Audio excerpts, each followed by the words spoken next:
ikintu twagira ngo twabashikiriza indirimbo na cyane ziriko zirategurwa na korale yitiriwe Yozefu Mweranda ya Paruwase Nyange yitiriwe Mikaheli umumarayika mukuru.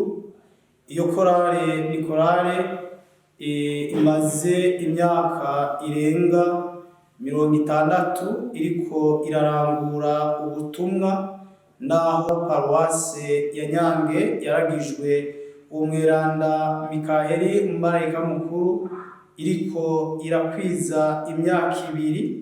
Iyo korale rero irimwo abantu bubwira, irimwo abantu bafise ishaka ryo guheza bagafasha na cyane abakristu mu gusenga neza.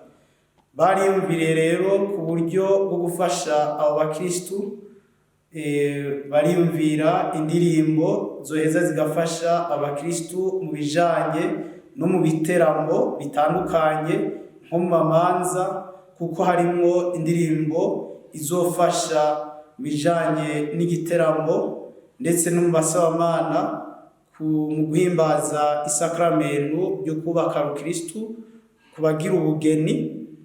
Rero izo ndirimbo zishika kuri 5 kandi zikaba zarakorewe n'amasanamu yoheza akerekana ubwira n'ubuhinga abo bari muri iyo korale yitiriwe Yozefu Mweranda bagezeko, naho turi mu gice twovuga cyo mu hagati mu gihugu, tutari mu bisagara biteye imbere, ariko ni korale irimwo abantu bafise ubwo buhinga kandi buheza bugafasha abakristu mu gusenga neza.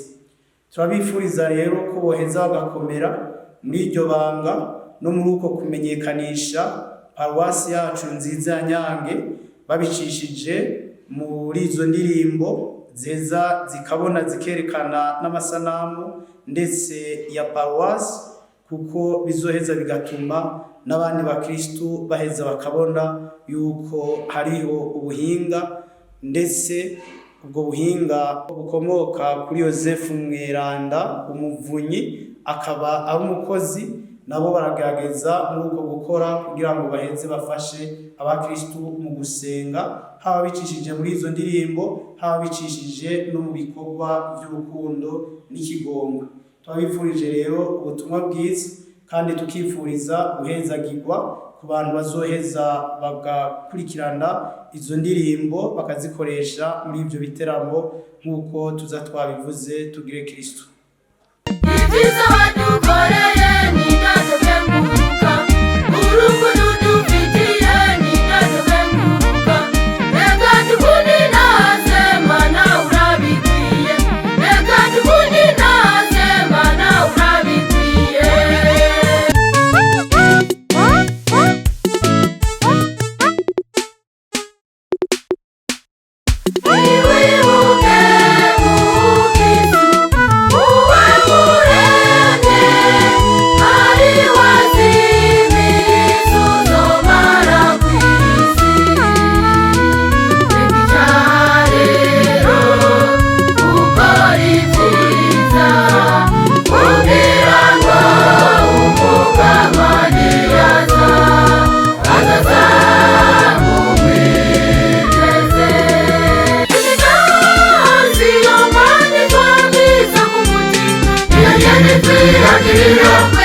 Abaduri bose inanandundi imigisha n'imihezagiro n'ibisere umukama nyaguhezagirwa, munekeze sere dufise nigumitura hafi.